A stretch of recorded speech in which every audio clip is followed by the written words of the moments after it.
Hello, everybody. This is Joshua Hatton with the One Nation Under Whiskey podcast. I'm joined today, and I'm joined, as always, by my good friend, my business partner, Mr. Jason Johnston Yellen. How are you, Jason? I'm well, thank you, Joshua. Welcome to December. Yes. Welcome to December. Had to look at my watch for a second there.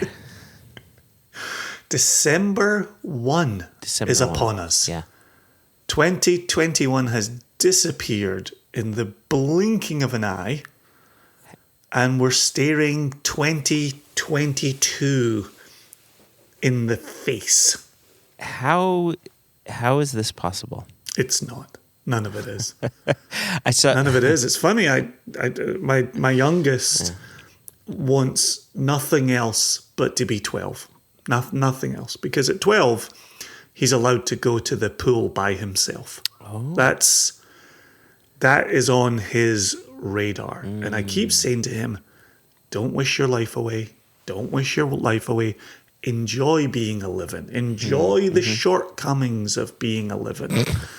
And I remember absolutely desperately wishing to be older. And time passed so slowly. So incredibly slowly. And now as a grown-ass man, it just flies by. It's frightening how quickly the time passes, which, to make a whiskey connection, is why whiskey speaks so loudly to me. It's in its own way a metronome. It's a guide for the passing of the years.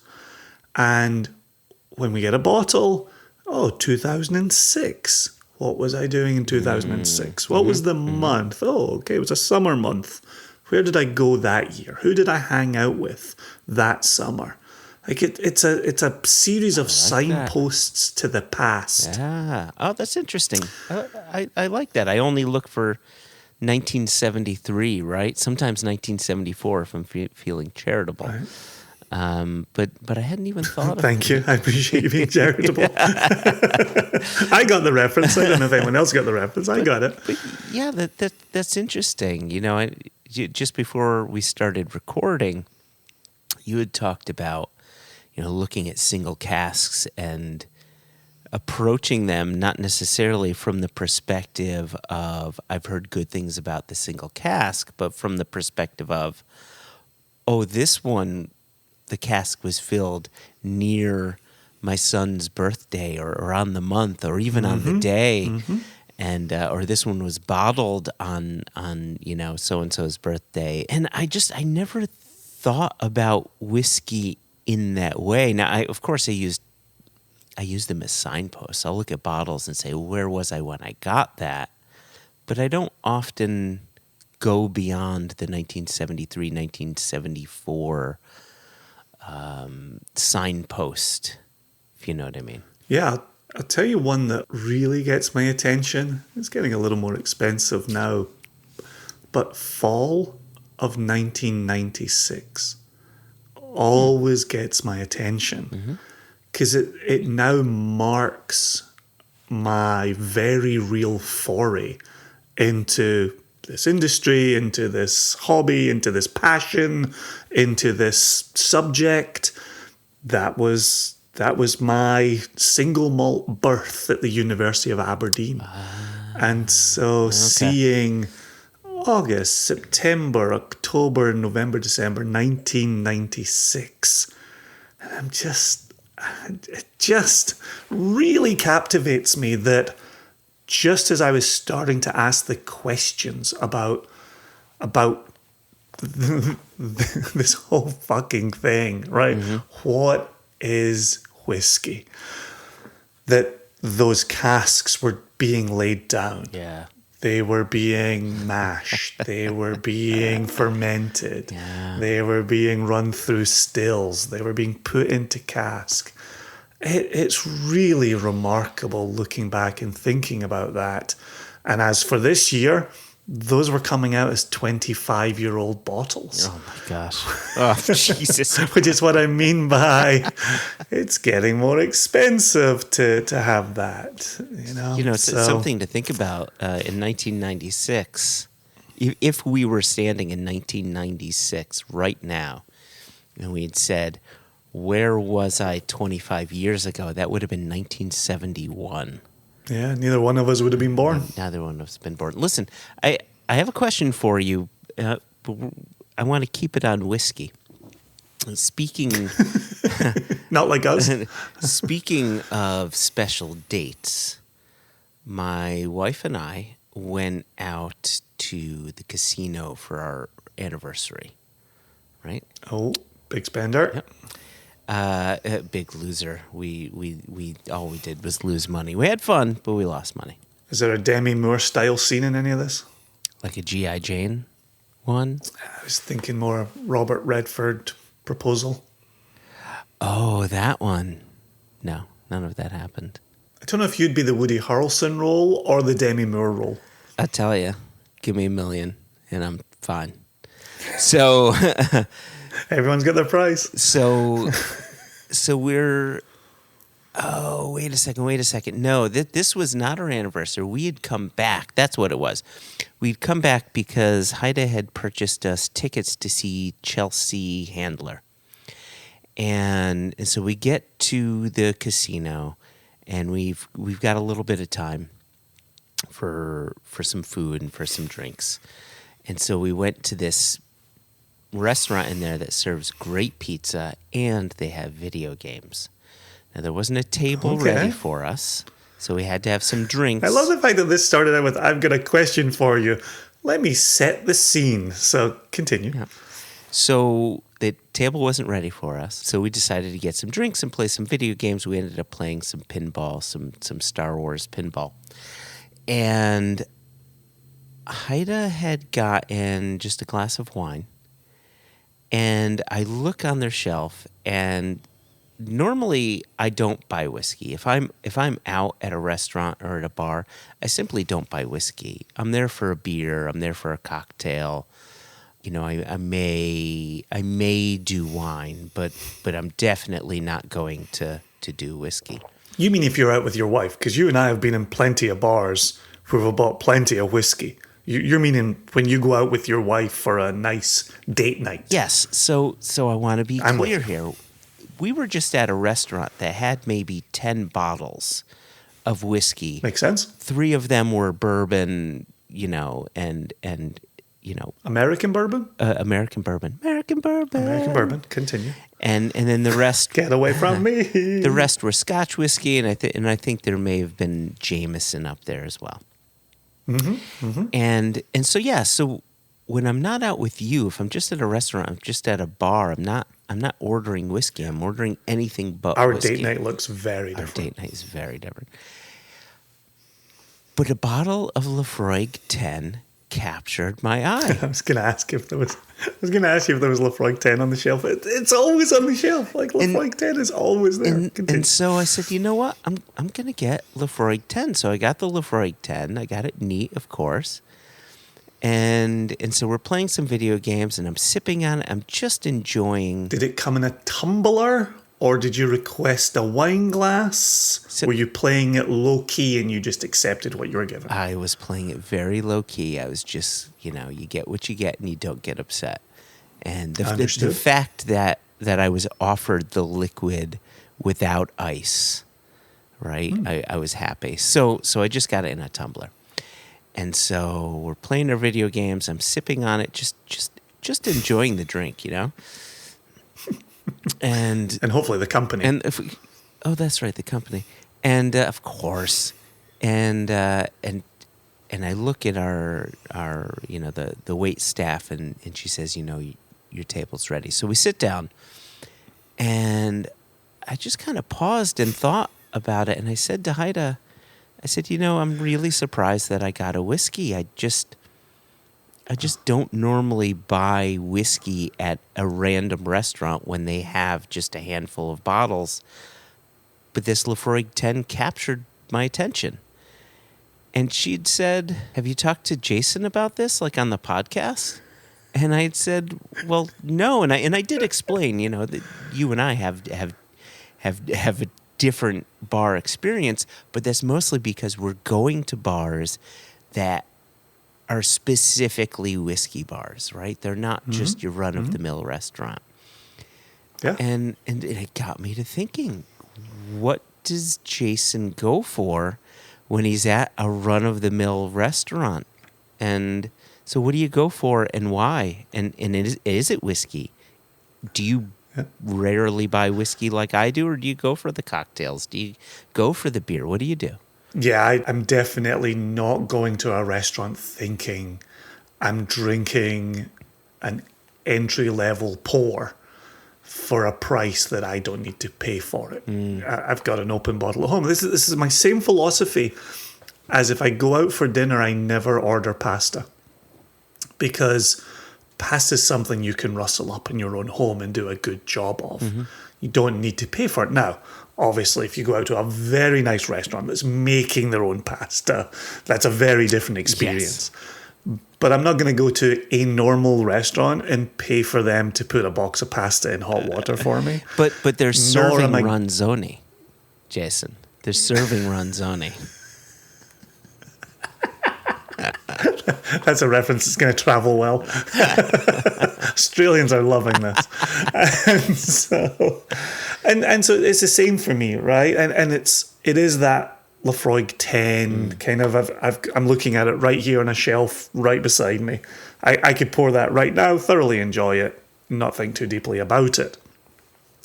However, I have had experiences, and funnily enough, in Scotland, where I've been out with my brother. And we've been bar hopping, or we've been getting dinner, or we've just been hanging with other friends. And I haven't wanted to drink 20-ounce pints. Yeah. I've just wanted a cheeky wee whiskey to give me something to sip on while we're engaged in conversation. And I always order Laphroaig 10 in that scenario. Okay, so you're in a bar. And you've got Laphroaig 10 there. You've got Ardbeg 10. You've got Kilchoman Macro Bay. I'd probably buy the Kilchoman, give them a little bit of support out in the wild. Okay. For me at that point, it's not that I've got a top 1, 2, 3 in mind on how I would rank those three.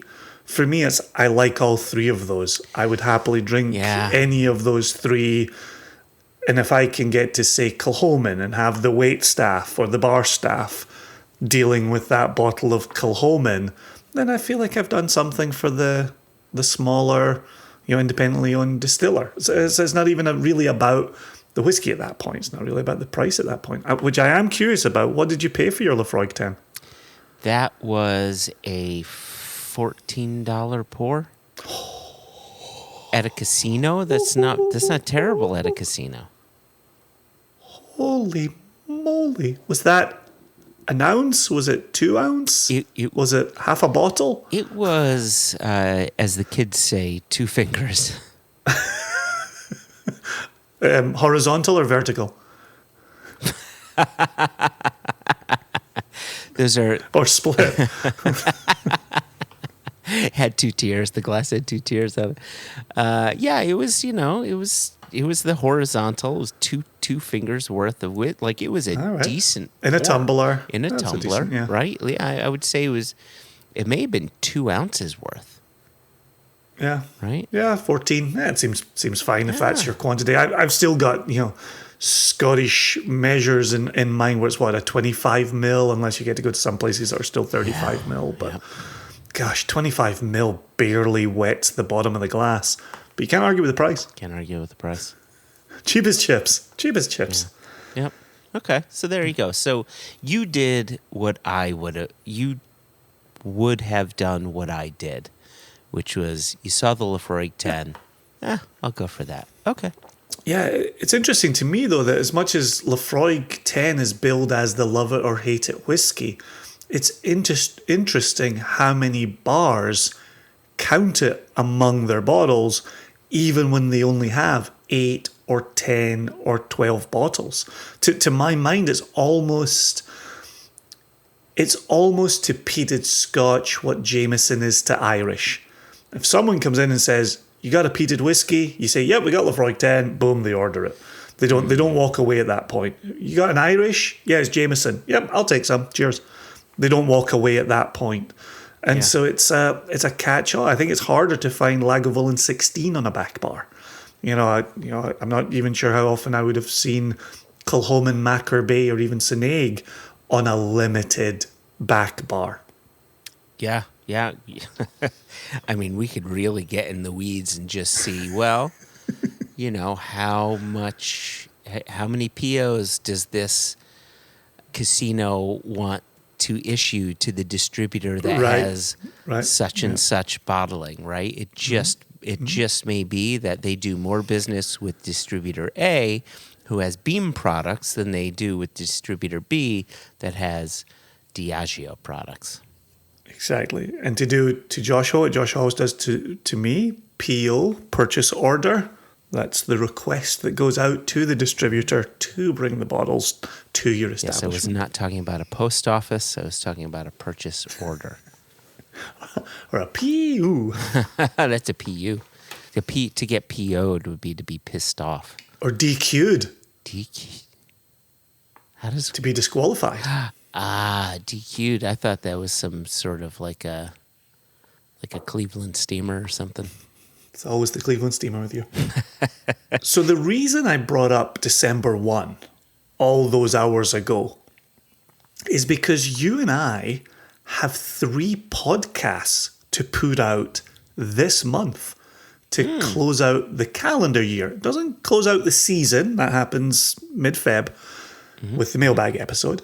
Okay. But we have got our final American Single Malt chat of the year this episode. We have our final World Single Malt chat mid-December. And then we will do our traditional year in review episode, which will drop December 20. Quickly tries to do 3 weeks of drops because it's the 1st and then it's the 15th and it's the 29th. December 29, you and I will close out the calendar year with a year in review. And like I said in the last episode or a couple of episodes ago, I am thinking about my category fillers there for what we discuss in the year in review episode. So with that said, today we're doing one of those little fun things that we do, which is you go off on a little adventure and you take the recording equipment with you and you report back. And I believe I'm right in saying this is the very first time Elijah has accompanied you on one of these little excursions. And you were both involved in the interview today. That is 100% correct. So me, Elijah, and our good friend Johnny, a.k.a. Whiskey and Donuts, a.k.a. Indeed. Just a wonderful guy all around, went to Portland to visit with the folks at Westward and basically spent 2 days with Miles Munroe, who we're speaking with today. And Miles's role is? So Miles is the head distiller and head blender for Westward. Fantastic. Yeah. Fantastic. Yeah, he's also the chief executive, lovely guy, the CELG. Yep. A vital position. Vital. Yep. Oh my gosh. We had an absolute blast. He and I were definitely two peas in the pod, right? He came from music and being in bands and similar bands. And he talks about it a little bit in the podcast as well, you know, where he talks about being in bands. And he and I just have very similar tastes. And as soon as I met him, I knew that we were going to hit it off. And we did. And what was nice about being with him in their barrel house, like you had said, is we had Elijah with us, and he joined the conversation begrudgingly. I told him he had to be a part of it. Yeah. But he had some great questions that I think really helped helped the conversation. It helped me to better understand Westward and what they're doing, and hopefully helped the listeners as well. Well, I'm ready to jump into it. I'm ready to hear Elijah asking questions on wax for the first time. Let's go over to both of you. Let's do it.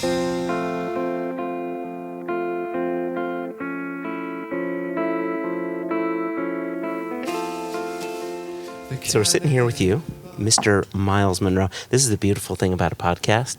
I'm the editor, so I can fuck up all I want. I was just like, woo. It's your world. So we're sitting here with Mr. Miles Munroe at Westward's warehouse, lovingly called Jenny.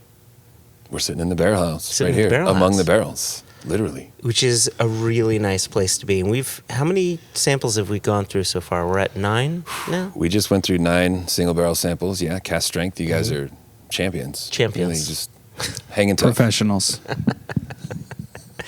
And so just to frame it for the listeners here, so we're sitting around a barrel, and Elijah actually runs an Instagram live series called Banter About the Barrel. Correct. So this is perfect. So we have some samples here in front of us. We have the one barrel that seems to have really talked to us the most, 423. Yes. And then we also have a beer here. We don't have to talk about that, but for our listeners out there, 423, it was a number 2 char, which that's just what Westward does. So what I'm trying to get to is, I feel as if we're tasting some of the best of what Westward does. So can you talk about how you get there? Like, let's hear about your process. We went through the distillery. Yeah. And, for our listeners out there who may be more Scotch whiskey focused or traditional single malt production focused, you're not traditional. We're not. I mean, if I could really simplify it, I'd say, we're inspired by beer, and we're making it similar to a Scotch. We're also aging it like a bourbon. And so, I mean, yeah, our vision is pretty simple. Our approach is we want the raw materials to really come through well and to feature that in the whiskey. And so our methods, we are ex-brewers making whiskey. So, our methods are more rooted in brewing, in the brewing culture in Portland, and the craft brewing culture in the States. We're making an American single malt. So you have to think, as you pioneer that category, what does that mean? What do we have to offer to the world of whiskey? Yeah. Obviously, there's amazing single malts made all over the world.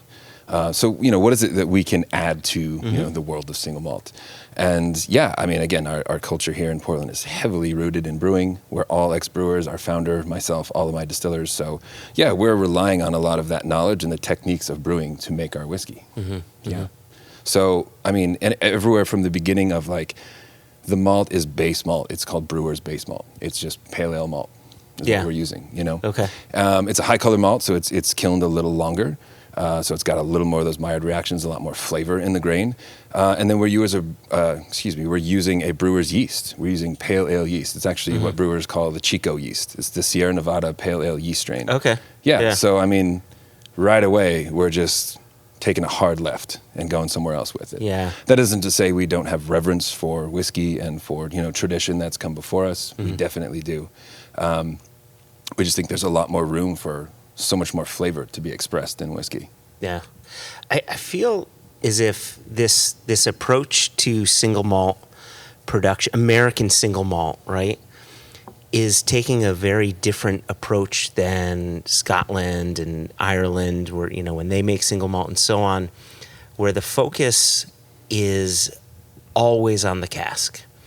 How old is it? What kind of cask was that whiskey in?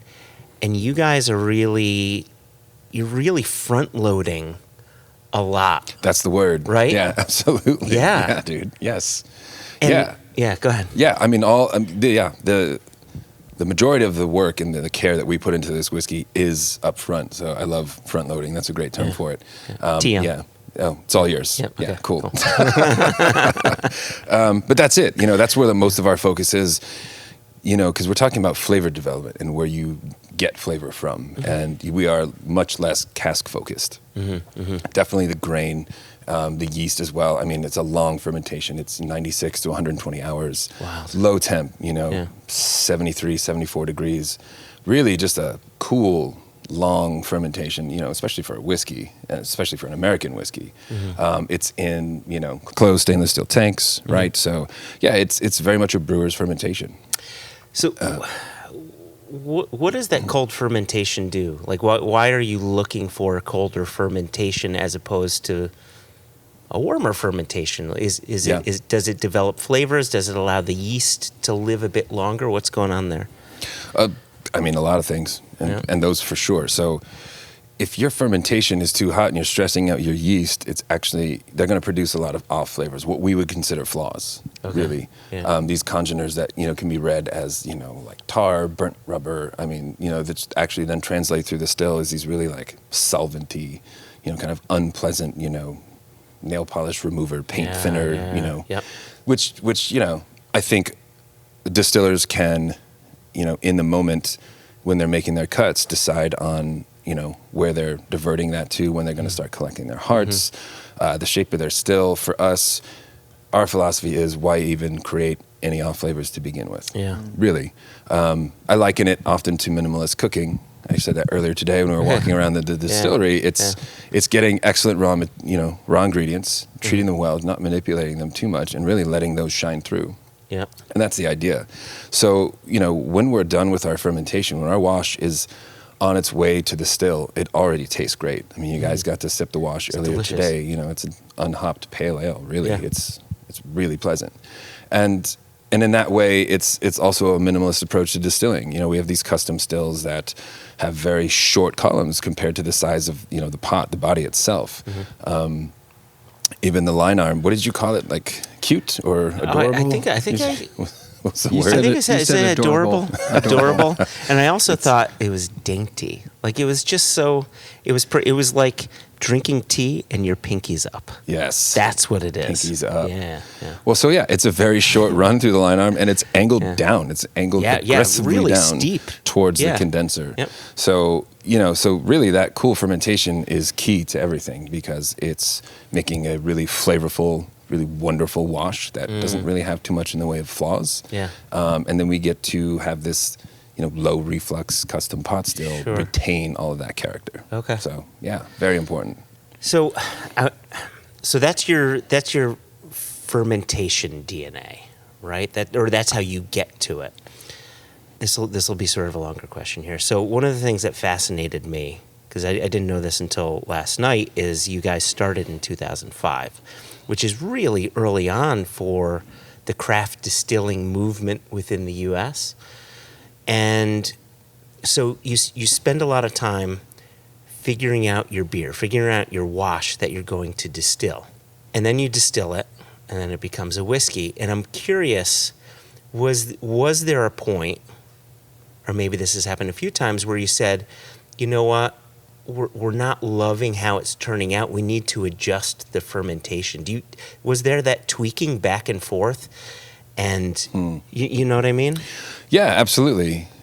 So I mean, we got started a long time ago, 17 years now, and our founder Christian and his partner at the time, who helped start the distillery, they were old Portland brewers, had been brewing in the early mid 90s and late 90s, had this idea that excellent beer can make excellent single malt. So they started down that journey. And so, the experimentation really wasn't focused on temperature and length of fermentation, more of which yeast strain do we think is actually going to make the best single malt. But then also, of course, considering which one really speaks to, I think, what people have in mind as far as craft beer from the States, because again, wanting to tie some kind of identity to what American single malt could be when there was no definition and there was really no example to look to before that. So our experimentations have been more with, let's try a Scottish ale strain, early days, or let's try a Belgian strain. Let's try pale ale, see which one we think is really ideal. And knowing that, Sierra Nevada is just such a classic American craft beer, known all over, that, yeah, those were kind of the flavor profiles that we were going for. Yeah. Yeah. There was just brief aside. I was traveling to Scotland, and on the way back, there was this this woman who was serving us at the restaurant that we were at, and we were asking her what beers they had. And she was Polish. She had a thick Polish accent, really fun. And she said, I'm not going to try to do the accent, but she said, you know, we have this beer, and then we have this beer, and then we have the Sierra Nevada Pale Ale. Like, I'm sorry, come again? Pale Ale. Pale Ale. How exotic. Yeah, right? Ooh, Pale Ale. Right, okay, so you go through that experimentation, and you figure out what your final product is. And so I guess, what is it? How would you describe your DNA of your whiskey? Westward is robust. It's full of character. I mean, again, just that minimal, very low reflux pot still. For us, I want the grain to come through. I want you to taste the grain. For us, the fermentation is the majority of the flavor driver. Like, I want kind of, so for a lot of American distillers, they would say they want 60 to 70% of their character to come from the barrel. Yeah. And I'm saying I want 60 to 70% to come from the fermentation. Mm-hmm. So, I mean, our DNA, again, is rooted in beer. I mean, I hate to hit this point over the head, but I mean, we truly are brewers inspired by beer making single malt, So, yeah, in our DNA are those characteristics of stone fruit, tropical fruit, floral, honey, nice grain notes. And, with our high color grain, comes nuttiness, biscuit, chocolates, both, kind of dark, dry cacao and some nice lush brown sugar and milk chocolate as well. So, I mean, all those come together and, balance out with the wood. I mean, for us, you're asking about the DNA, like, my biggest concern during maturation is over oaking my whiskey. Because we are going into virgin charred American oak. It's an aggressive, it's an assertive wood. It's going to lend a lot of character to it.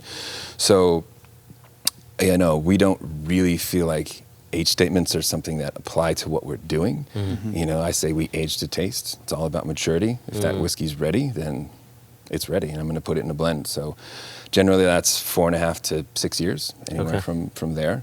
But yeah, I mean, we just, at the end of the day, anytime we're blending or innovating, trying something new, or just doing the same thing day in and day out, there's two questions. Is it balanced, and does it taste good? And, that's where we're at. Yeah. Something that you brought up earlier, you said from a great beer comes a great whiskey. I love that. And I think that's epitomized what Westward has done, what we've tasted today. Another story that you brought up is kind of your pep talk to new distillers and new hires about like creating consistency and creating a consistent wash. Like, I found that fascinating because the samples we all tried today were wildly different and wildly interesting and engaging and exciting. But you have that consistent wash, and maybe you can give a little insight into the story about like what your pep talk is to those new hires and people who have to do the consistent fermentation and distillation. I mean, so we say we are craft distillers, and that term craft gets tossed around a lot. Yeah, okay, what does that mean exactly?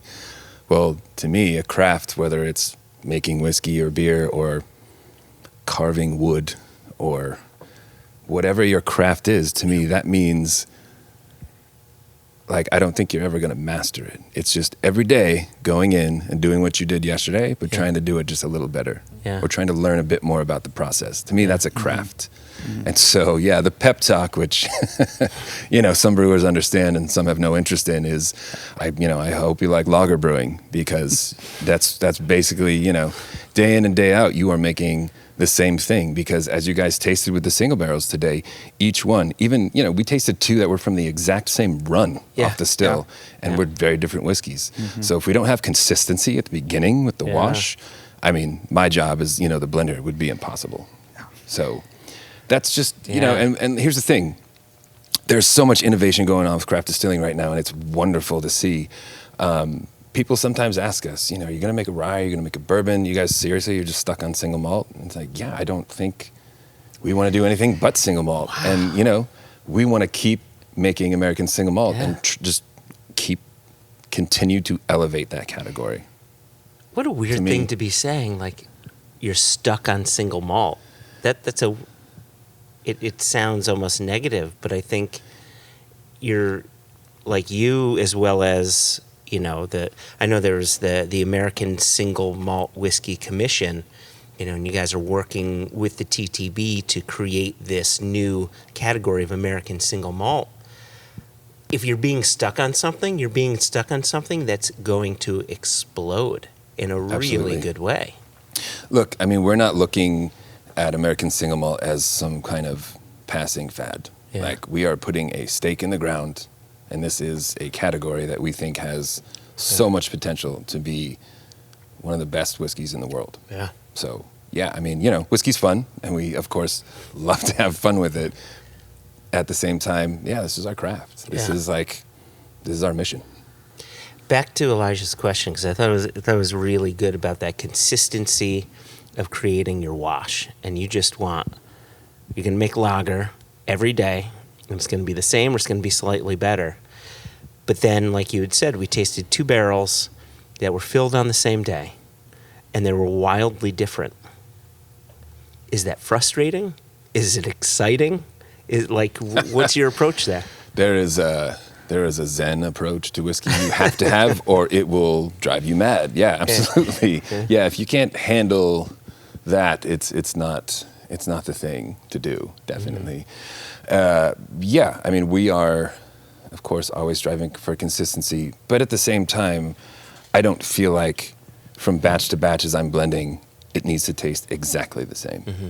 When I'm sitting down with my assistant blender and we're tasting through a bunch of barrel samples and starting to build a blend, we always have, you know, previous bottlings around to taste and reference to, and, you know, just to make sure that we're kind of on track. But honestly, so for me, I don't know if you guys ever put fresh cracked black pepper on mango. Can't say I have. But that sounds amazing. So to me, in my mind, like, I don't go by a flavor wheel. We don't have like, okay, here are the 5 points of, you know, different flavors that we're trying to hone in on when doing a blend. I know that when in the back of my palate, when I'm starting to get hints of like cracked pepper and mango, that I'm getting close to the blend that I want. Like, that's where I'm at. Oh, wow. Yeah. So, okay.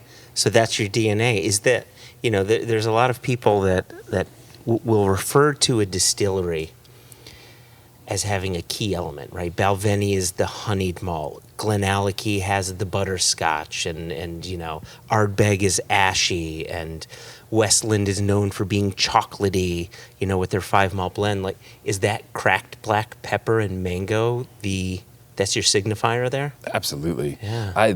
I love tasting westward between bourbons, like doing like a whiskey of the world, or, you know, some tasting where there's, you know, various American whiskeys, and to have westward between 2 bourbons blows people's minds. Yeah. They're just like mango, papaya, stone fruit, peach, apricot, like, what is happening? It's just an assault of delicious ripe fruit. Yeah. That's absolutely wild. Yeah. So here's a question. I want to dig into this blending aspect a little bit. I want to make sure I ask this correctly. Like, I'm just curious. Better come correct, man. Yeah, don't. I'm just curious of the frustration factor, right? Because you're putting together. You mentioned before your batches are around 18, 20 barrels, something like that. Yes. And very little room for error. Right. So you have just a small room for error, and if I'm being honest, we tasted through 9 samples, and I would say, of the 9 samples, maybe 3 of them I got some of that pepper, that peppery note going on. And so what is it like when you're dealing with these 18 to 20 casks to get to that specific thing that you want to put forth as this is westward? Well, so before we're even in the blending room, we are out here in the barrel house, and we'll gather probably 50 or 60 samples of barrels. Okay. And then we will narrow that down. We'll actually first kind of check them for flaws. So we'll bring it down to like 10% and really just kind of nose and look for some flaws. You bring the cask samples down to 10% ABV? Yes. Oh, wow. Okay. Yeah. Okay. Yeah, and that's kind of a common thing for sensory. You really get an idea of what kind of flaws are there. Like they really stand out around that proof, that percentage. So then we'll kind of narrow it down to about 35 or so. That's when we're in the blending room and narrowing it down to about 18 or 20, right? I have this approach. I remember seeing you ever seen like the perfumers blending pyramid? No. So I kind of work off that method where you've got like your base notes, right? And that makes up the majority of your blend. And then you've got these mid notes that kind of start to tie elements together. And then your top notes are just a few things that kind of jump out of the glass, when it's all blended together, that it kind of hits your nose first, right? And so in narrowing down, we're coming across barrels that, this one's got more of that kind of brown sugar, lush, really nice, like kind of ripe stone fruit. Like that's our base. We use those barrels as base. And so we kind of just build off that. Yeah. Top notes are, some of that kind of cracked pepper or like really wild, tropical fruit, some nice kind of floral notes as well. Lavender, which you kept picking up so beautiful. In there. Yep. So there's, there's a method. But it's more of just kind of building it up, to like eventually get to that place. Yeah. And so what I love about our single barrel program and, like you guys sitting down and tasting through all these things is every once in a while there's this outlier that is just like amazing on its own, right? Because there's a lot of barrels that you taste and they're good, but they're not interesting on their own. Yeah. Yep. And there's some that, their idiosyncrasies make them these wild barrels that were just like, I can't even put this in a blend because this should be featured on its own. This really should just be out in the world as its own. Yeah. And so that's something I love about our single barrel program is actually giving these, one out of every 50, 60 barrels a chance to like shine on their own out in the world. Yeah. It's awesome. And not just bury them in a blend. Yep. Yeah, they need to shine. So one of the things I noticed walking into the barrel room is that it's all 53-gallon barrels and up. Well, there's one 30-gallon barrel that I saw there. But was that a decision from the get-go, and what drove that decision to go with full-size barrels out the gate? Yeah, no, that's a great observation, and we have since day one always filled into full-size ASBs, the 200-liter, 53-gallon barrels. I think for us, I think it's been proven. I think it's like empirical knowledge that size barrel is pretty ideal for American whiskey. It really is. And kind of going back to all right, what is an identifying factor of American single malt? What can we kind of say? This is also part of what we think American single malt is for us. Yeah, and that is aging in ASBs. I think you want to challenge people's expectations as far as single malt goes, but also I think connect the dots in saying that this is still made in the States. So you are going to still get some of these elements that you would expect from American whiskey. Yeah. Right? And so, a, virgin charred white American oak cask, ASB, to us, that's a hallmark of American whiskey. Yeah. So, we've always gone into full-size barrels, nothing smaller than a 53-gallon. Except, the 30. It's an experiment just to try. I don't even know how we even came across that barrel. But other than that, so for like Pinot cask, we're going into barriques, French oak barrel that's held Pinot Noir. So, and we've messed around with some larger formats too. We've done some puncheons here and there. But we've always felt that full-size ASBs really were the way to go. Yeah. Which, early days in a whiskey distillery means you're waiting even that much longer for your whiskey to be done. We kind of did it the hard way, for sure. Paid off 17 years later, I guess, right? That's right. Hey, man, nothing will teach you patience like making whiskey. Seriously. Touching on maturation, and this is something Joshua brought up earlier with the American Single Malt Commission. Westward was a founding member of the American Single Malt Commission. And in previous podcasts that Joshua and Jason have hosted featuring American single malt producers, a question that kind of came up is regionality, and with Scotch whiskey and us Scotch whiskey lovers, everything's there's a lot of discussion about those lines are blurred now, but talking about region and how where this is what distillery this is made at and what region and the way it affects flavor. Do you think as it looks like American Single Malt Whiskey will be passed as an official category? This is awesome news. Do you think there's going to be some sort of regional identifier when bottling American Single Malt? Like, do you think there's like an Oregon Single Malt Whiskey versus, I don't know, like Santa Fe Spirits, like New Mexico Single Malt Whiskey, or et cetera. Balcones in Texas, yeah. I mean, if you're asking me right now, which obviously you are, I would say no. I don't see there. I see it less as regional developments and more of maker developments. This is where I feel like a lot of single malt makers in the States, even though a lot of us are inspired by beer, start to kind of head down that winemaker path of like, so you're a brewer, you're making stout, you have recipes. Generally, you try to stay into the category of like what's expected of that beer style, right? Winemakers, I'm making Pinot Noir, but this is how I make Pinot Noir. This is my version of Pinot Noir, right? And this is this year's vintage, and this is how I like to do it. Yeah. That doesn't mean there isn't terroir, and there isn't a very distinctive maker's mark to that wine. Mm-hmm. And it's like Westward. I think Westward is a whiskey of the elements. I mean, we're using Pacific Northwest grown barley. Yep. We're using yeast that we get from brewers right here in Portland. Mm-hmm. We're aging right here in the Willamette Valley. So, I mean, I think there are some very, distinctive identifiers to what we're doing. Having said that, I think right now, when we got started, there were maybe 36 craft distilleries in the country, and there's well over 2,000 now. And I mean, we're close to, I think, 200 single malt makers at this point. Wow. In the US. Really? I think so. Wow. Yeah. Okay. And so I think the most compelling thing about the category is that while we're all, for the most part, quality minded, we're doing it our way, And to me, that's great. That's just, that isn't innovating just for the sake of innovating. That's like exploring new ways to express more flavor. Yeah.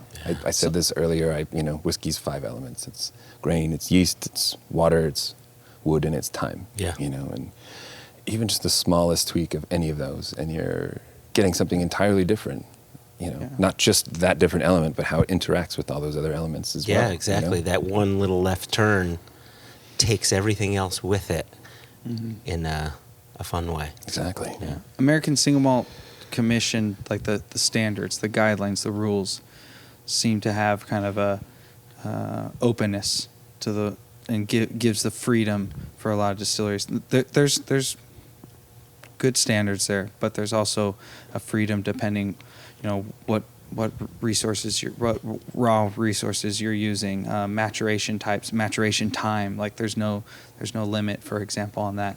I think that's pretty interesting for the future of American Single Malt. And I don't think you're the first person to say that it's not about a region, but it's more about the flavor. I think that's really fascinating. Yeah. That it's more the flavor is the identity of the distillery rather than the region, or this is a style that we're choosing because we're Oregon Single Malt. Yeah. Well, I mean, I think a lot of us are just taking inspirations from so many different areas, not just in whiskey making. I mean, I like here at the Barrel House, I practice élevage that's inspired by winemaking. How I treat my barrels and some of the maturation techniques are also inspired by cognac making, and just like sitting down with some of these amazing, brandy makers and just kind of picking their brain and really just having more of a like philosophical discussion about distillation and maturation rather than like actual techniques. It's just your approach. And I think that's part of the culture here in Portland too. There's so many makers, there's so many creative people here, and we're very collaborative. We're always interested in what someone else is doing. Yep. This restaurant or this brewery, or like, what are you guys up to? Oh, that's amazing. Like we should do something together. Yeah. And to me, that just continues to build more and more creative endeavors. That to me, that's the hallmark of it. it's funny, we're kind of caught in between.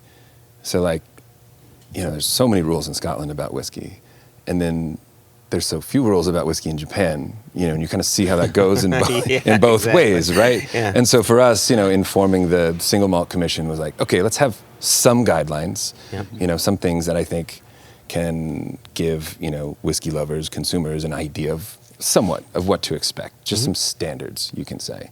But then also, wording some of those rules in a way that really just continue to encourage experimentation and trying new things. Yeah. Yeah. Yeah, I like that collaborative element, right? We all help each other out in some way. Like you look out for one another, which is kind of cool. Absolutely. I hope it stays this way forever. I mean, in the world of craft distilling, I think there is that like all ships rise with the tide. Yeah. Still, obviously, there's a fun competitive edge to it. I mean, everybody wants to be the best and and kind of put your stuff out there, but ultimately, we're all just having a ton of fun doing this. This is a really cool thing. So yeah. And touching on that collaborative effort, you mentioned briefly about getting yeast from breweries. Like you told us earlier while we were at the distillery, you just call them up and say, hey, need some yeast. It's not a specific brewery you go to, but it's, distilleries all through Portland. I found that super interesting. Yeah. Yeah. And that's just the nature of it. And, same thing with, from the other end, brewers calling me, hey man, you got some empty whiskey barrels? I'm trying to age this stout. What do you got? Yep. And at this point, with our stout cask, we've worked with 45 or 50 breweries all around, Oregon and Southern Washington, and probably, 8 or a dozen different wineries for the Pinot cask. There's actually one barrel that we've traded back and forth. It's just one single barrel, 7 times with the same brewery. This is a brewery that I used to work for 15 years ago now. Yeah. We call it the Heritage Barrel. Yeah. And it's just gone back and forth over and over. And I actually just this summer got it scraped, toasted, and recharred because after 6 fills, it was kind of not really doing anything. It was kind of just became this like neutral barrel. We just brought it back to life, and I gave it back to the brewery. So it's awesome. It's like, why not? Earlier today, you were talking about being in the UK and being in Europe for 3 weeks or so? Yeah, About it 3 just weeks? was. And you did a class with Dave Broom, and you're talking about American Single Malt to the class. And I'm just curious of, what are people outside of the U.S. thinking about American Single Malt? Do they have preconceived notions about it? Like, I feel as if American Single Malt will spend a good portion of time pushing water uphill, and the water may be a bit different over on the other side of the pond. So what are some of the challenges that you're facing there?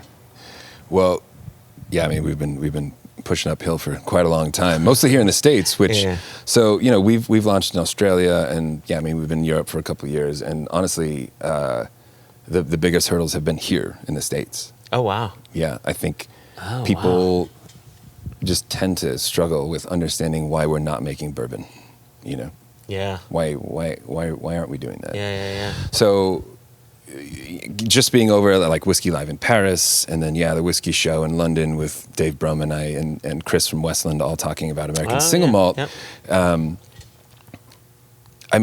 We had a microphone getting passed around, the audience, and it was at the end of the night too, so everyone was like pretty well ready to talk about whiskey. Yep. They were lubricated. They were indeed. The response was across the board positive. And I think that what we're doing as far as challenging people's expectations of whiskey is catching people off guard, but in a good way. It's a really positive response. It's just like, a lot of what I hear was, I've never tasted single malt like this. And that, but then followed up by, this is delicious. I love this. This is great. The most important follow-up. That's the big one for sure. Do they enjoy it? Yeah. Absolutely. I don't feel like there's too much resistance or a lack of understanding about what we're doing. Yeah. Really, I think people are very excited about it. Yeah. Even last year, was it last year? time. Yeah, I think it was early 2020. We did the World Whiskey Forum. It's all single malt makers from all over the world. Yeah, we were all in Seattle. Yeah, I was meant to be there. And there were Scottish distillers there that were just like, man, I'm so jealous of what you guys get to do and experiment with, and we feel like we're kind of like a little, SWA is really tight with the regulations. Yeah. And we've had another. So we have the two podcasts. We have One Nation Under Whiskey, and then we have Extra Extra. It's all about whiskey. And, well, at least as far as today goes, the next episode is going to be focusing on American Single Malt. And what I love about these new rules is that, A, it's tightened some things up, but it's left room for creativity and so much room. It's much more than the SWA allows the Scottish producers, which is really nice for you guys. That's all I wanted to say about that. I love it. And we primarily discussed that at the talk with Dave Brum was, we're about to get this designation, this protected official term put on the books, American Single Malt. Yep. It's a big deal, especially here where everything is very bourbon-centric. And I love bourbon. Nothing against bourbon. I think it's great. We just, need to make a little room for us too. And so having this designation, really does, I think, put just that much more, I guess, legitimacy to the category. I think in consumers' eyes. Yeah. Obviously we think what we're doing is very legit, but I think it's a very, very important step. So I know you have a question. Let me just ask this before I forget it. I think the category is going to put legitimacy in the eye of the consumer, especially the American consumer. But I really think that it's going to need the cooperation of bars, restaurants, and retail shops, right? Because there is shelf space, and I would guess a lot of shop owners or a lot of people who are running bars, they'll just see, okay, American, let's put that next to Wild Turkey. Let's put that next to Maker's Mark or what have you. So where does American Single Malt fit on the shelf? Where should it sit? Does it sit within World Whiskey? Should it have its own category? That's another element of education. And we're talking on a level, most people don't even know the TTB, right? So to get to the masses, you have to go through the retailers. You have to go through that front line. So how do we get there? And you may not know the answer, but what are your thoughts on that aspect of the education of the American consumer? American Single Malt needs its own space on the shelf. Yeah, it needs its own spot in the store. Absolutely. And at this point, with as many makers as we have in this country, I don't see why it shouldn't be. There's enough incredibly good, quality single malts being made that it absolutely has its own space. Yeah.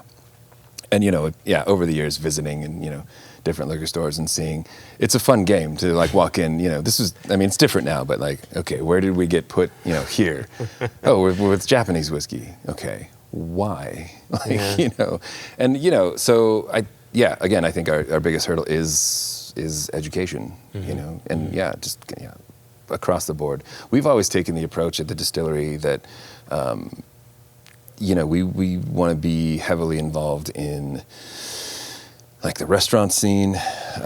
We love, bringing westward to bartenders, people who are cocktailing. And to us, because we think those people are looking to be, and kind of have to be, a bit more educated because they are kind of these ambassadors, right? Kind of in between distillers, between makers and consumers. Someone's sitting in a bar and they want to try something, the bartender's going to suggest or steer them in a certain direction. Yeah. And so, our approach has always been that way. We're very active in that, especially with the single barrel program too. For just really getting in that way. We're not.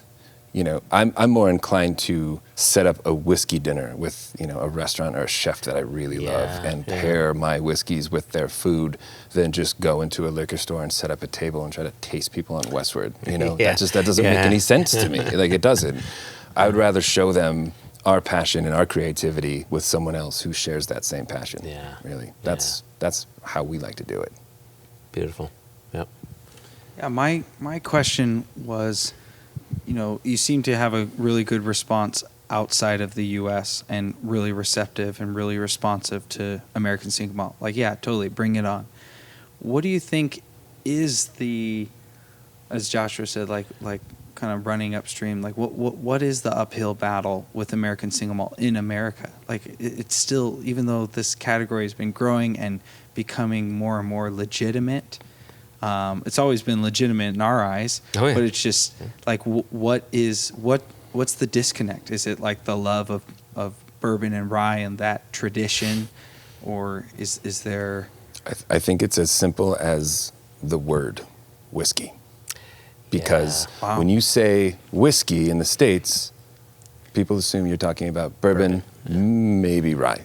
Yeah. When you say whiskey, anywhere else in the world, really, just about everywhere else, people assume you're talking about malt whiskey, because that is truly the world whiskey. I mean, it's made all over the planet. Yeah. Yep. Blended or single malt. I mean, people, for the most part, that's when you use that term, whiskey, that's what they think of. And so I think it's the word and its connotation. And so what if they hear the word whiskey? Whiskey? I haven't tried it, so you might be onto something there. Actually. Cool whip. Whip. Would you like to try my whiskey? That might get me kicked out. I don't know. One of the things that fascinated me a bit as we're tasting through these different barrel samples, and I could be wrong because we are 9 samples in, and we have a little sidecar of beer here. Thank you again. We were tasting one particular barrel that I just thought was gorgeous, right? And I told you before, when we're selecting casks, we like to take it off site, we're in a controlled environment, et cetera, and I'm tasting this, and I'm thinking, this is one of the best casks I've tasted in 2021. It was just delicious. And as I was thinking that, you'd said, man, I'd love to taste this in an old fashioned. I'd love to cocktail this. And I love that. I absolutely love that you said it before, whiskey is fun. And so you're all about that? Like you don't care how Westward is consumed. You want to see it single cask strength, in a cocktail. Like, what's your vision for how people should consume and learn about Westward? Having played in bands and been a musician and trying to understand that world in my previous life, you can't choose your audience and you can't choose how they appreciate your music. So I feel like the same applies to whiskey. And also, it should be fun. And also, whiskey's meant to be drunk. Like, drink it. I want to make this delicious thing for you to enjoy and like bring you enjoyment, and like have a nice time with, right? It shouldn't just sit collecting dust or be like, so hallowed and revered that, you can really only try to appreciate it in one way. And to me, that just kind of sucks the fun out of the room. It really does. Yeah. So, and people ask me this all the time. Oh man, so what if you saw somebody, just dumping a bunch of Coca-Cola in Westward? And I was like, well, I genuinely hope that's how they like it and they have a really good time with it. I'm not here to tell people how to drink whiskey. So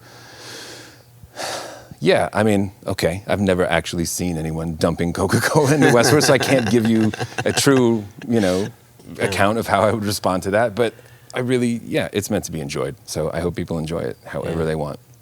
Truly. That's great. Can I get back to, there's a specific note that I kept getting, and I want to say out of the 9 samples, 6 of them I got it, and it's lavender. And it's so pretty, and somehow followed by baker's chocolate and mole. I got mole with it as well. Like, somehow these notes are living simultaneously in your whiskeys, harmoniously in your whiskeys. And do you know specifically where these flavors are coming from? Or are you just happy they're there? Like, you know what I mean? I do. It's funny to have seen you pick up on the lavender almost right away, because not many people pick up on that, really. And yeah, there's elements of this great florality in Westward that kind of comes and goes, and we're really just so stuck on the fermentation of it, and I mean, if you think about what yeast is and why it does what it does, I mean, it's essentially, it's creating all these esters, because out in the world, out in nature, you can't just travel around. It travels on the wind, and it travels on animals, right? And bees. And so, it produces these esters that give us this like fruit and floral notes to attract, bees, for example, or, birds. And then they get to transport the yeast around and bring it to other places and give it more opportunities to thrive. And, so then we exploit that to make delicious whiskey. Right? The lavender specifically, I couldn't say how exactly we're producing that ester, but I think it's just an element of this floral aspect that you get in Westward. And sometimes it reads stronger in certain barrels. Yep. I think also sometimes it just reads stronger for certain people. There's some people that sip Westward and they're just like, wow, like orange and like, lemon rind. And I'm like, wow, really? And I get a citrus aspect to the whiskey, but we all have different palates and perceive differently. And so, that was pretty cool to see you pick up on the lavender right away. So, cheers, man. Yeah. So Joshua's getting a little into the scientific, geeky flavor. Me pushing up my glasses. Yes. Geeky approach. And you mentioned just a second ago about you being a musician. I have no musician background. Joshua has a lot of thank God for edits. Do you have any background with the American language? Yes. Or the English language? Yeah. What is that American Single Malt language? Yes. Joshua has, a lot of experience with being a musician. And you guys connected last night, about kind of your passion for music. Beyond the scientific aspect of being a blender and selecting and distilling and creating what Westward is there like an artist's influence? Maybe it's not specific to music, but is there a creativity and passion as far as being an artist and allowing that to kind of shape the way you see whiskey beyond just like geeky, which I enjoy, geeky scientific, like flavors and components, and this is why this happens. Like, do you have any insight on that? I mean, I think whiskey is the meeting of art and science. It is those two coming together, definitely. Because I think there's an element of this, and you guys have seen this today tasting whiskey with me, there's an element of this that is just kind of out of your hands. It's up to nature about, part of it. And obviously, for the sake of consistency, we try to understand and control a lot of the process, but at some point you just have to let go, like you do. Even when it comes to selecting a cask and saying, okay, this is ready. I've decided this is ready and it's going to go into a blend. I actually think about like, I've played in bands where someone is this brilliant songwriter, but the song's never done. It's never perfect enough, right? And they're like, I got to keep working on it. It's like, I think it's pretty good and we should play it, And so you have to find that balance of, well, obviously we want it to be a good song that makes sense and is put together and people enjoy it, but not, 6 months later, like, I think I still need to tweak this, and that chorus is a little weird. It's like, man, let's get this song out there. It's a Peter Gabriel syndrome, a lot of us musicians say, where it's just like, man, you got to, at some point, bring it out to the world and let it out. And so it is this funny approach of knowing the science, which is good and bad because you know what you can do, and you also then know what you can't do, which you kind of have to leave up to nature and the climate, that surrounds your whiskey. And then just kind of trusting your instincts. And there's a creative element to that of, putting together a blend and building that and actually then letting it out into the world. Put it in my mouth. Put it in your mouth. Yeah. Exactly. # Westward. Put it in your mouth. Put it in your mouth. I mean, it's where it goes.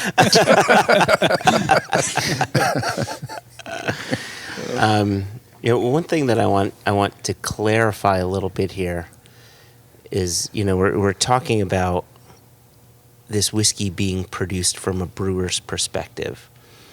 And you're not the only one, right? There's a lot of American single malt producers that are doing that, and really, again, back to that front-loading element, you're trying to pay attention not just to the distillate and how it's matured, but what you're doing to create that distillate, what's happening before that. And I just want to clarify to our listeners, this Westward, if you've not had it before, it doesn't taste like distilled beer, right? There's no hops in it, right? But it's that care that you put into creating the most delicious beer you can to then be distilled, which I think is so interesting when you compare it to cognac producers or maybe some shochu producers. And you'd said before, you take some insight from brandy producers. They're producing wines you wouldn't want to drink to then distill. The shochu producers are producing sakes you wouldn't want to drink to then distill, but you're producing a beer you would want to drink and then to distill. And I think that's a very different approach to whiskey production. It is, and it's I think a very inefficient way to make whiskey. It truly is. Yeah. But it makes the whiskey that we want to make. Yeah. Yeah, absolutely. It is. That's our approach. That's our stamp on single malt is that front loading, that care at the beginning and we can't help it as brewers. I mean, that's what you know. I mean, when you're done with fermentation in a brewery, you have a few weeks of conditioning, or longer if you're a lager maker. But that's really it. That's the final chance you have. Yeah. Unless you're going to dry hop the living hell out of a beer. That's kind of the final chance you have of like imbuing as much quality as you can into your product. So that's second nature for us. Yeah. That's what we want to do. Yeah. Yep. Love it. Yep. Speaking of inefficiency, distillation, the total yield. After that was interesting. Through process of distillation. Could you touch on that just a little bit and give us those numbers and that perspective? Because I found that inefficient. Yes. We are gleefully inefficient. Really, we are. So we're using ale yeast. It's not a really aggressive yeast, one that typically a lot of distillers are going to go for, because we're creating a lot less alcohol. Our wash when it's headed to the still is 8.5% ABV. Yeah. Really not that high. Yeah. And so, but for us, that's the yeast we want, and it's the yeast that makes it delicious, and so that's what we're going to use. That's what we're doing. I mean, our wash still is 3,000 gallons, 11,000 liters ish, and after our 2 distillations, we have about 4.5 to 5 barrels of whiskey, of usable new make that's going to get into 4.5 to 5 barrels. So, basically from 3,000 gallons or 3,100 gallons to about 225 gallons. Right, and that crazy. It's crazy because drives our accountants mad. They hate it. Because you do hear the common ratio tends to be your distillate, right? Your heart's cut off your second distillation is about 10% of what that original volume is, and you're working below that 10% margin. Yep, and that's is that a combination of is that just because of the yeast you're using, or is it also a slightly lower yield barley because you're after that flavor from the barley and not necessarily just for volume? That is a very keen observation, my friend. Yes, because we use what our maltster calls a high color base malt. We are sacrificing just a little efficiency in our yield for more flavor. Okay. I mean, that's really what it is. We're sacrificing yield altogether across the board for flavor, and we think in the end it's worth it. I agree. Given today, yes. And we've tried M1, the ubiquitous single malt yeast strain, and it's not for us. It just isn't getting to where we want the new make to be. I said it earlier today. I mean, we refer to our new make as barley eau de vie. It's just got tons of character. Yep. Just great flavor. No off notes. Really, either. like rough edge to it much at all. Yep. And it's seen no time in oak and no age, no oxidation. That's just right off the still. Yeah, sometimes I'll taste a new make and I'll find an off note and I'll think, ooh, that's going to age nicely in the cask. That's going to turn into this, that, or the other thing, but it's off. Where your new make, there was no off. It was just gobs of fruit. Yeah, well, and that's our method. And so I think for other distillers who have very different approaches and different methods of making whiskey, they don't really consider those flaws because they know, given a certain amount of time, and the elements, that will turn into something more beautiful, really something tasty. Yeah. For us, we want Westward's designed to be young. We want it to be really bright, and we want those fruit notes to be really, really bright, really robust, and not really kind of fall off and get too flat. So we have one question we always close with. Elijah, would you like to ask that closing question? Let's hope that I don't butcher it. But I'm judging you silently, also audibly, as our listeners can attest to. Yes, all the listeners will hold me accountable. But for Westward, and maybe even for American Single Malt, what are you looking forward to? What gets you excited? What are you excited about in the future? So many things. So, for example, there's independent bottlers, as yourselves. They're popping up more and more around the States, which I think is fantastic. That shows that there's just that many more quality single malt makers here in the States. Lost Lantern, for example. We were part of their first vatting. Yeah. And I think the best part of that was, they used 6 different distillers, single malt makers, but from like literally every corner of the States. Seattle here, down to Santa Fe, Texas, Virginia, up to Massachusetts. That's amazing to me. I love that. To me, that's like, that's the brave new world. That's, something we're looking forward to for sure. And then just more experimentation. I mean, we're diving ourselves into more finishes, obviously always experimenting with different yeast strains. Yeah. What's exciting for me is just to take this to more people, bring this out to more people in the world and show them what we're up to. Yeah, definitely. And then, of course, our designation, huge step. Yeah, I mean, absolutely over huge. the moon for that. Yeah. That is massive. Yeah. Yeah. Well, thank you so much for the weekend or two. I don't even know how long we've been with you. It feels like a long time, but in the best way. It's been a great couple days, and here getting to taste through a bunch of samples with you in the barrel house, and then this fine-ass beer at the end. Yeah, man. Sweet Fancy Moses. Buddy, really honestly, this is my pleasure, really, and brings me joy to bring people into our world and show them what we're doing. So, awesome. Thank you guys, really. Cheers. Cheers. Cheers.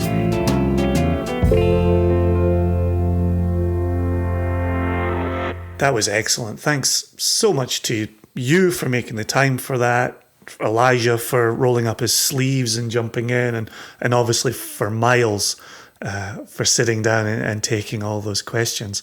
You're spot on. As we led into that, you talked about Elijah asking questions that advanced the conversation, and it really happened. That's very cool. I love watching the growth of our company, the expansion of our company, and as we've added Jess and now Elijah, I love that there's more of us striving to do good work here.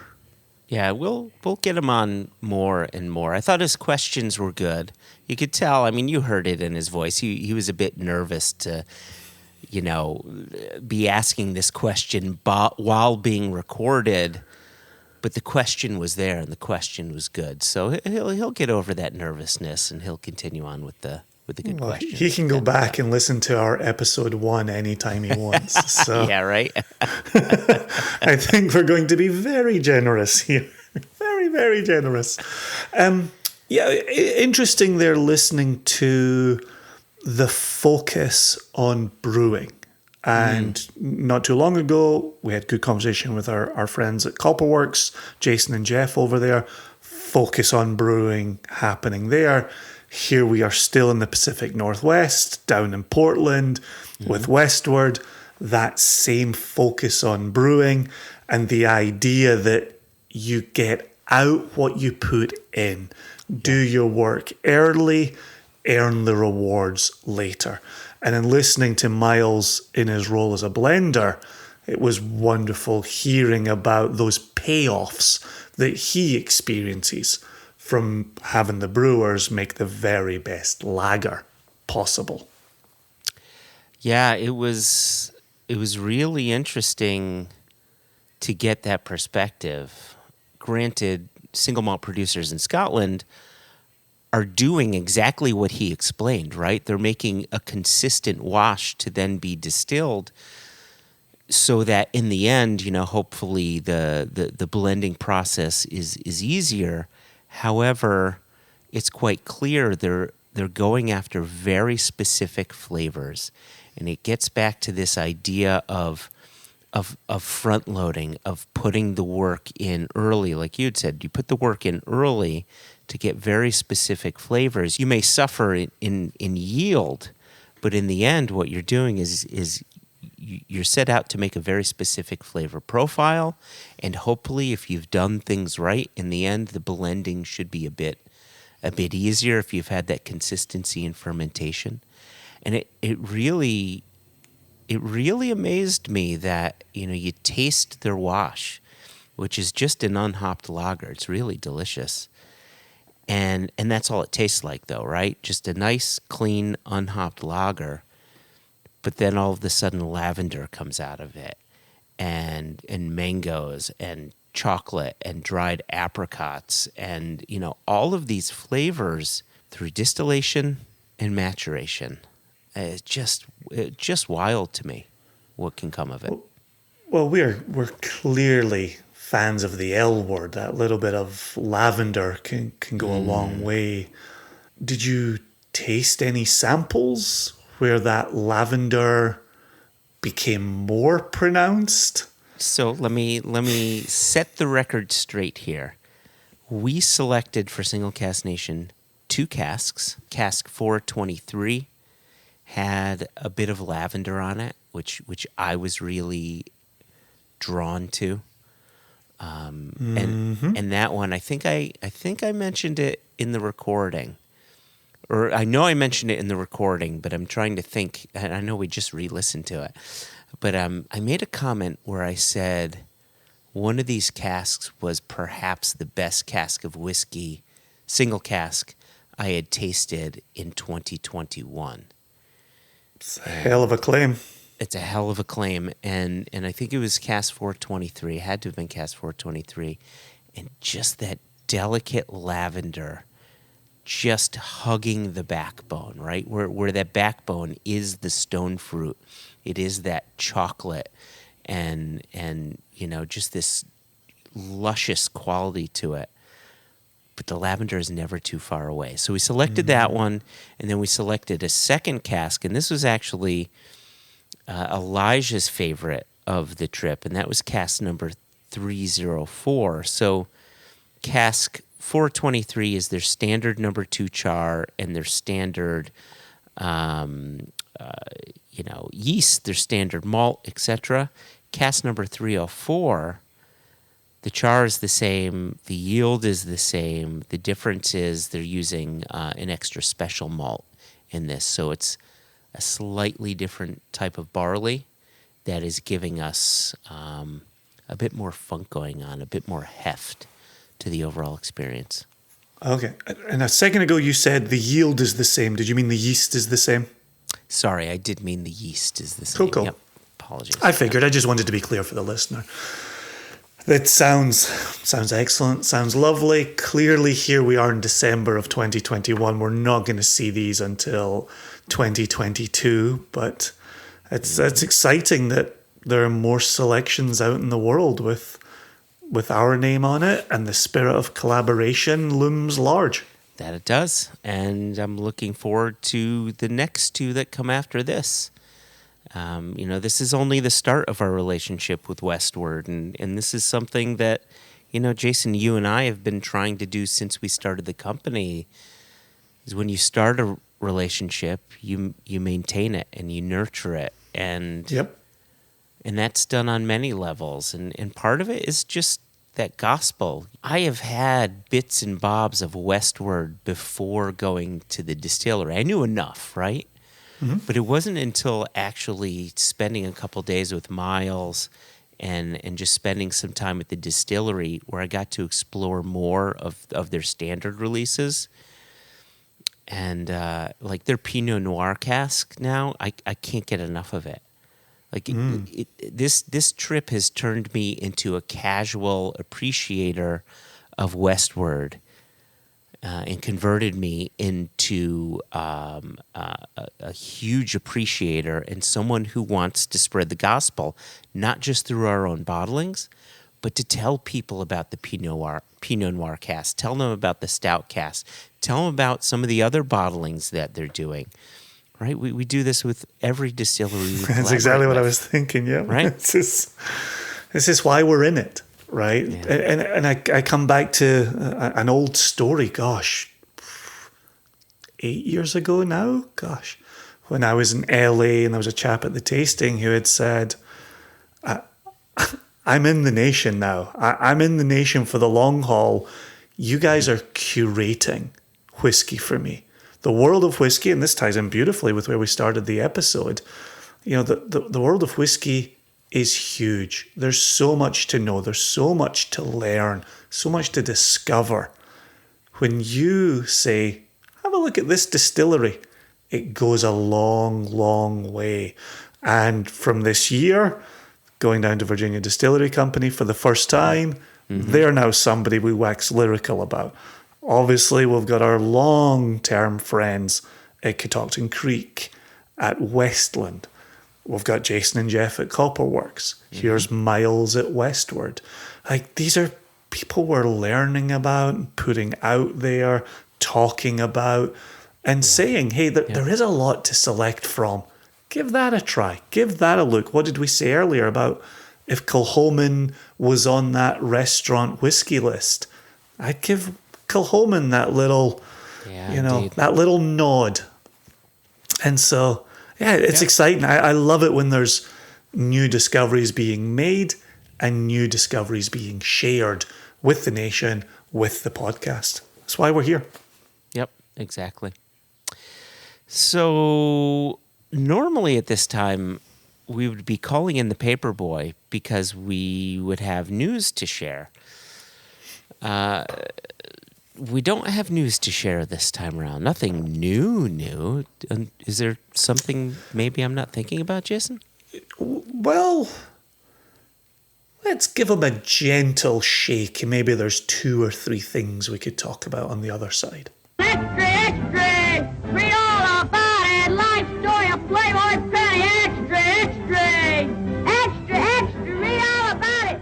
Me and that Playboy in trouble again! So in the last episode, we talked about the Crofton Gaea for the Selway Bitterroot Frank Church Foundation charitable offering, and the Beanley, the 14-year-old rum. We talked about those being limited to 1 bottle per nation member here in the US, and there were still some available in the store. We just had the Thanksgiving break last week from the launch of this episode, and we have announced reorders of those are available. And so long as we have those in stock, if you've ordered previously, thank you very much. Please return to the singlecasknation.com front page and you'll see both bottles in stock there. Obviously, it is rapidly depleting, but if you want to do another go around on the pickup, you are more than welcome to do so. It has been wonderful as bottles are reaching the nation and being opened.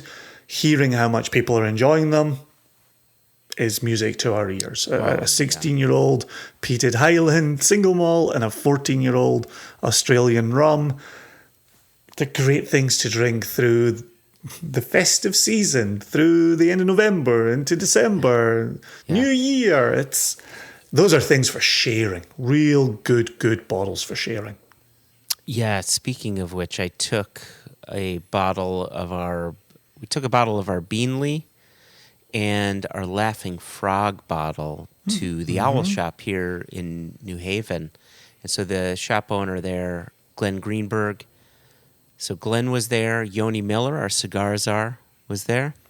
And Eric Shao, who's a local Connecticut Nation member, and Nick Conti, who is a shop owner here. And we were just sitting around smoking cigars and drinking the Laughing Frog and drinking the Beanley. And the Beanley really captured the attention of everyone on the table.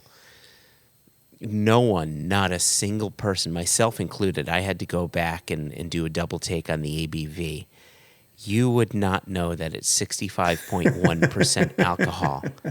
Like, it's not even close. It just is drinking like a nice 46%er. Yeah. Maybe 50. Yeah. Maybe 50.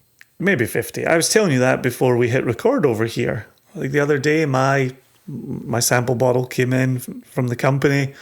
I opened it of an evening. I poured one. I sat, enjoyed it, watched some TV with my wife. Before I knew it, I'd poured a second. Continued to enjoy some TV with my wife. Before I knew it, I'd poured a third. Like it just kept drinking. Can I make a little suggestion, Jason? Date night? Yeah, let's have a little date night with a little Beanley. What do you say we pour a little Beanley in our glass and All right. talk about it a little bit? Let me just reach down beside myself here. There we go. Jeez, That's a squeaker. I was gonna say you got a real tight cork. Of all the things you've said to me on our many date nights. Of all the things you've said before. So, all right. So I've just poured mine. So this is 14 years old, single cask Australian rum, 65.1% alcohol. And it's funny, the label says second fill bourbon hogshead, and I know that's what the paperwork said, second fill. Distilled August 2007, bottled September 2021, 261 bottles. But if you look at the color, it almost looks like a first fill sherry. Yeah, it's a beauty. It's super dark and obviously natural color. There's no sugar added to this rum. There's no caramel coloring added to this rum. It's just rum that spent 13 years maturing in Australia and then a year in the UK. So you already went into the sip. I'm still on the nose here. I tell you, when it is your first of the day, you get a little bit more of the alcohol. When you're drinking it around lunchtime, it's a slightly different preposition. Yeah, delightfully drying around the edges. Yeah, on the nose.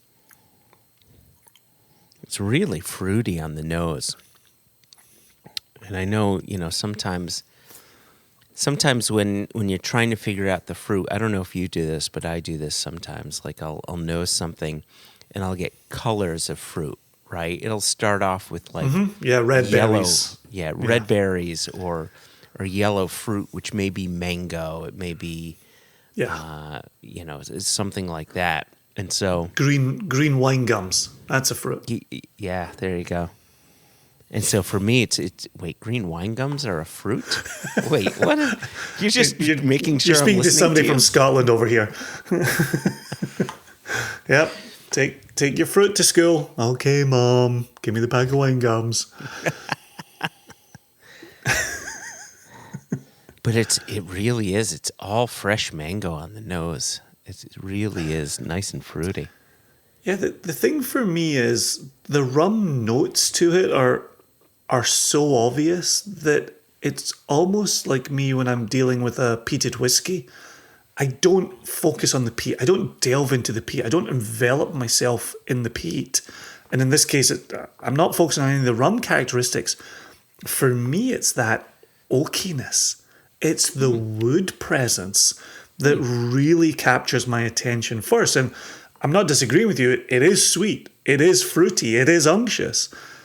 But it's that oakiness that's a point of difference for me that I'm really investigating first. Really captures my attention immediately. Oh, that's interesting. Yeah, I'm trying to live. I'm trying to live within its rumminess, right? Within the distillate itself, because the first rum that we bottled was our 18-year-old Spanish rum.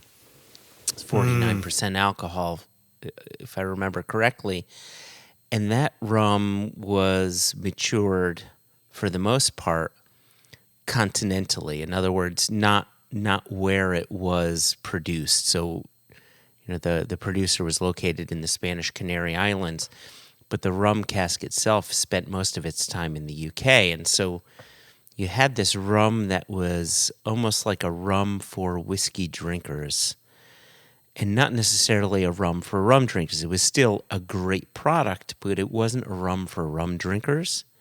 And so we bottled this because we fell in love with it. But what it's exhibiting is things we're simply not used to. It's rum for the sake of rum. It's screaming, this is what tropically aged rum should be tasting like. And we're not used to bottling things that are so massively that. Yeah, the rum category is so interesting to me. And we got into this wonderful conversation with Mitch with the Black Tot. Black Tot, right? Yeah. Yep. And Mitch is talking us through the world of rum. We obviously had a singular focused episode with Richard Seal from Foursquare, and obviously we spoke with Stephen from Beanley just recently. But it's such an interesting world, and I'm not versed in it. And so as you articulate the rumminess, I'm right there with you. I totally get what you're capturing there. But my question for myself is always, and where does that rumminess fit in with the larger world of rum? The same way, and again, is where we started today's episode. 25 years ago, I'm asking myself, this whiskiness, right? And how does this whiskiness fit in with this world of whiskey? And so there are times that I feel like an absolute noob around rum. Mm-hmm. And beyond statements like, I like it, or I like it a lot, I'm always searching for the contextual relationship to other rums, to that world of rum. Okay. So when you said you're focusing on the cask, you're focusing on what the wood is doing, I got the impression that, similar to how you used to talk about Japanese whiskeys, where you'd say, I really like it, I'm just having a difficult time wrapping my head around where some of these flavors are coming from and why they're being presented in the way in which they're being presented. And to me, that statement like that comes somewhat from a place of fear. Like, I know I like it, but I'm gonna stick over here because I know what the wood is doing. Like, I get that. It's familiarity. I wouldn't say fear. I would say familiarity. Familiarity. Okay, so all right. So let's get uncomfortable a little bit. Let's talk about what you're not paying attention to, because I think your point was a good one, right? When we're drinking in our... I might have misread that. I should put my pants back on. Okay, pants are back on. I've misread where day night was going. I didn't say that. Okay, pants are back off again. Yeah, okay, let's get uncomfortable. But I'm trying to get comfortably uncomfortable with this rum because I think I'm a little less. I shouldn't say less interested. I should say I'm a bit less concerned about where the flavors are coming from, though I feel as if I should be concerned about that, right? I should know where those flavors are coming from. I'm less concerned on where the flavors are coming from and more concerned with how are they different from flavors you'd get in a whiskey. Yeah. Yeah, I'm on board with that wholeheartedly. That to me's... Yeah, that to me doesn't speak to discomfort. Because I think that's, again, that's the familiarity, right? Is what do I know from this category, whiskey, and what am I bringing to this category, rum? And for me, it's when we start talking about the funk, or you start talking about the dunder, and you start talking about distillation processes that I don't fully understand either. Like there's that to me is the nervousness of stepping into a category beyond, do I like it? Would I buy it? Would I pour it? Would I share it? Do I want the nation to know about the Beanley Distillery? Our friend James Foster had reached out over text to say when he and his wife Martha had gone down there, they visited Beanley. They toured it. And now here he is with the nation offering up a Beanley that he was able to buy in the US and ship to his doorstep. So he opened this and thoroughly enjoyed it. And so there's that Beanley story going full circle for the Fosters. I will say this, it's incredibly oily on the glass. Incredibly. Yeah, again, for 65.1. Huge beads. Like, I understand you were getting a bit of heat up front. For an afternoon dram or a lunchtime dram. And maybe I did the first sip, but now it's just, it's just liquid at this point. But what I love, like, again, getting back to that fruit, these are flavors that you would not get in whiskey, and it's dried pineapple, crushed pineapple, mango, like pepper on papaya, like cracked black pepper on papaya. It's all these heavy, earthy, jammy fruits that I love finding. Like, it's kind of like with mezcal. There's certain things that you can only get in mezcal. Oh, yeah. Right? And it's so wonderful to discover those and figure out where that's coming from. And I love finding it here in this rum. But I think we've spoken about this previously, where we're growing up in Scotland and the rum category was essentially Malibu, which is a frightening beverage mixed with orange juice. Oof. And it's easy to think that all rums are sweet all the time. And I think it's done such a disservice to the category that there's a sweetness there, but it's built on the back of and alongside and on top of other flavors.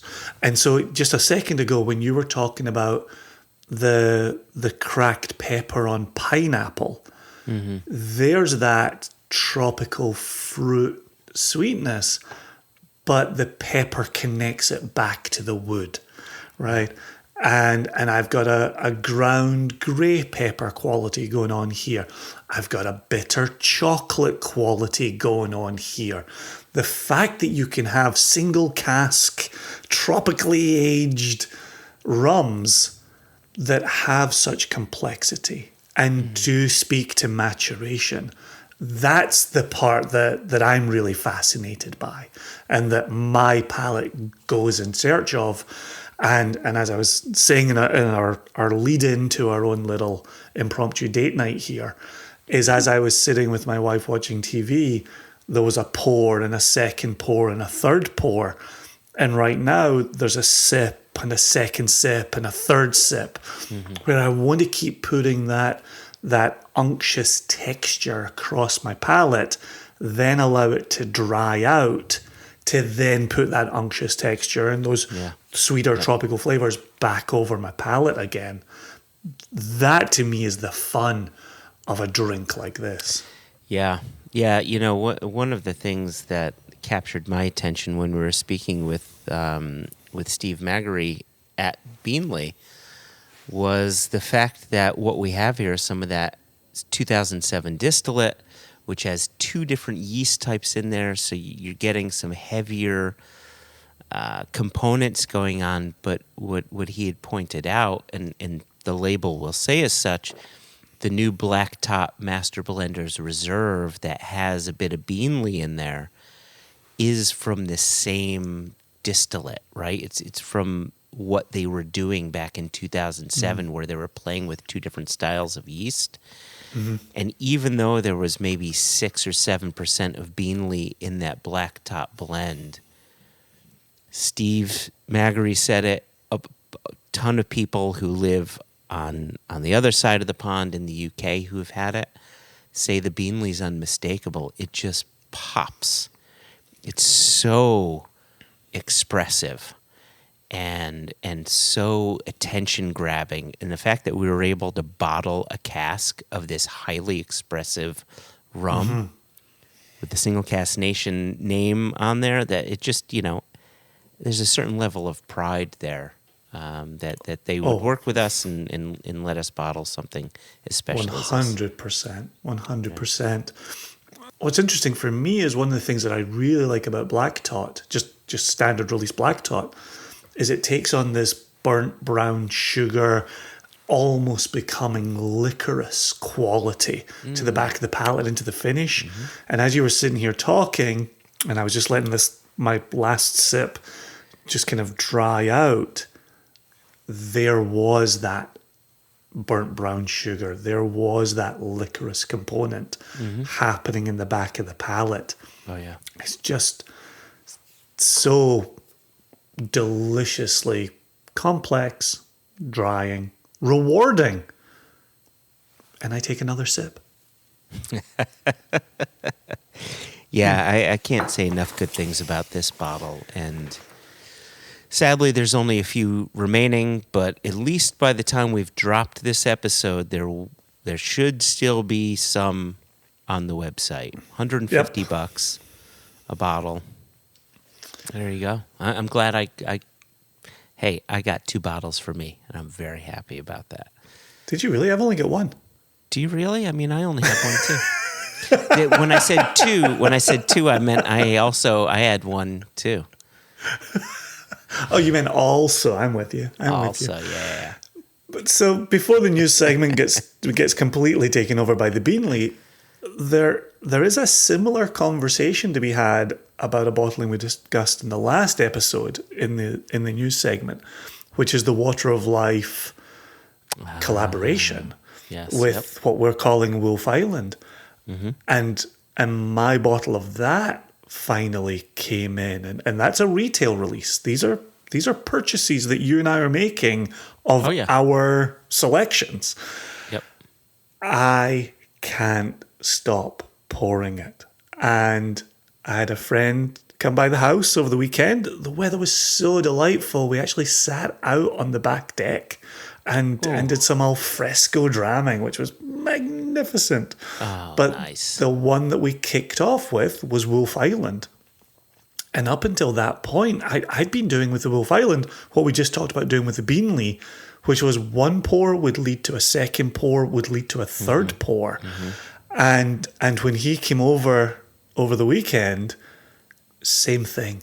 Like if we hadn't had more bottles to pour, as we all do, and anybody listening to this podcast knows exactly what we're talking about, you get through a few different pours and you go through a few different bottles. This would have been one we would have just sat and poured all night. We'd have taken care of the bottle. And I know that we've now got Elijah using this language as well, which is pop the cork on a Friday, recycle the bottle on a Monday. Hashtag please drink the whole bottle responsibly. It's incredible how much of a drinker that Wolf Island is. And again, you and I were saying that just before we hit record, you said something about that one peated cask in concert with the 5 unpeated casks. Yep. Do you want to Repeat that on wax.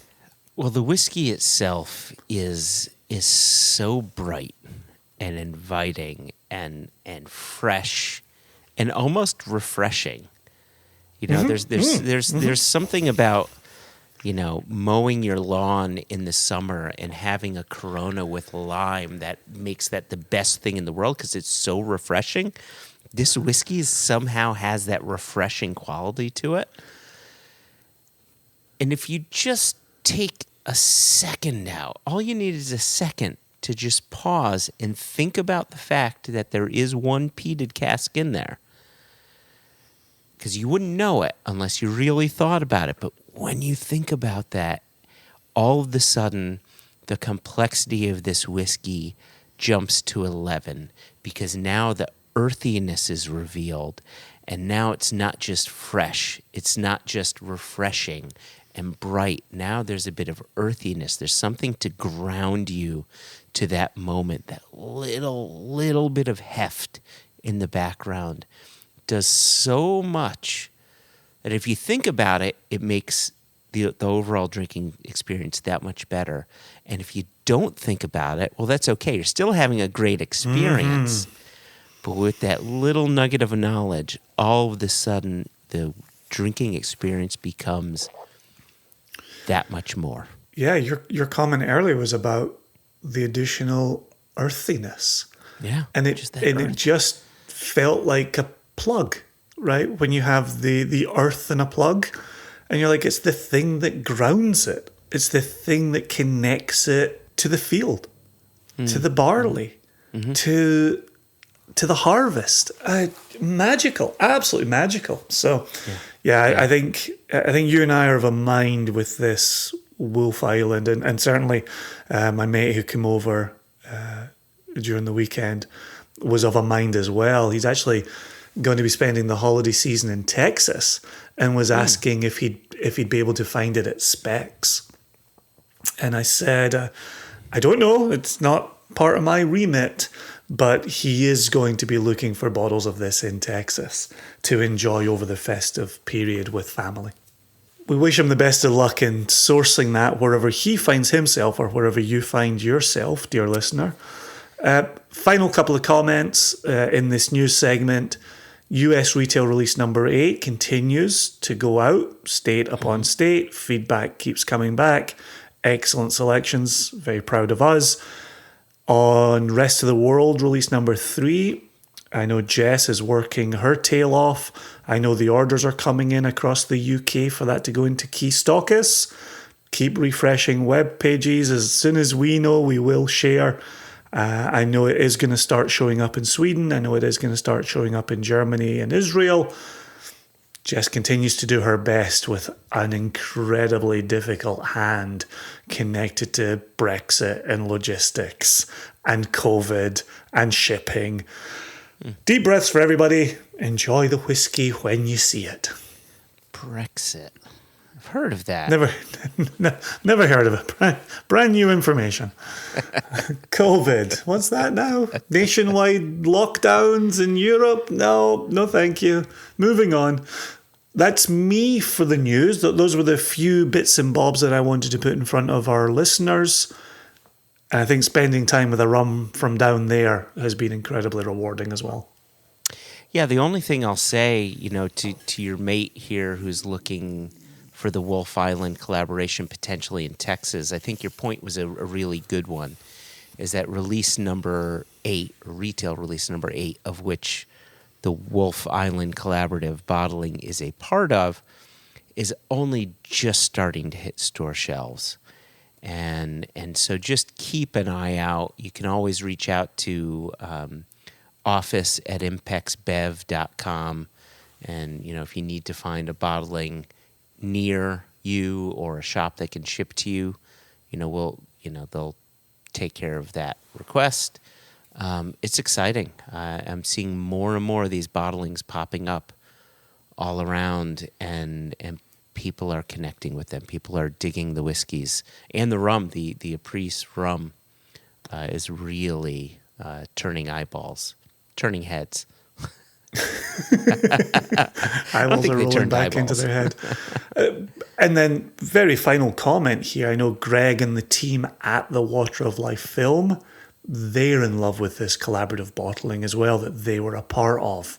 You know, if you're going to put your name on it, you better love it. And better love it, they were part of the process, and they love it as well. So they're championing it. Greg is talking about that on his podcast, Big Man We Dram. And it's just getting a ton of mileage, and that makes me incredibly happy. Just like the movie's getting a ton of mileage, and that makes us all incredibly happy as well. Yep. All good stuff. So listen, that's it for news. And normally we would jump into emails here, but we are in the mode, as the kids say, of collecting emails for our annual mailbag episode, which happens in February.